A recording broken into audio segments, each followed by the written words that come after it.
بسم اللہ الرحمن الرحیم۔ اللہ کے نام سے شروع جو نہایت مہربان رحم والا۔ محترم حضرات، السلام علیکم ورحمۃ اللہ تعالی وبرکاتہ۔ نحمدہ ونصلی ونسلم علی رسولہ الکریم۔ سائل نے سوال کیا ہے کہ حضرت، رات میں نے خواب میں دیکھا کہ میں نے شہد خریدا اور کھایا ہے، لہٰذا اس کی تعبیر بتا دیجیے۔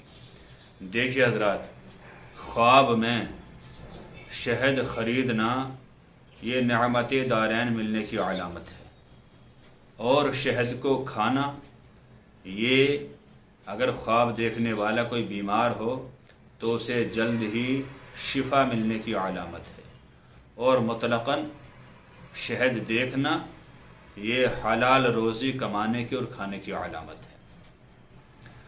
اور شہد، دودھ، تیل، ان چیزوں کا مٹکا بھرا ہوا دیکھنا تو یہ گویا کہیں سفر پہ جانے کی یا خزانہ ملنے کی علامت ہے، لہٰذا یہ خواب بہت اچھا ہے۔ اور شہد خواب میں کھانا بھی فائدہ مند ہے اور بیدار میں کھانا بھی بہت زیادہ فائدہ مند ہے۔ امید ہے کہ یہ مسئلہ آپ بآسانی سمجھ گئے ہوں گے۔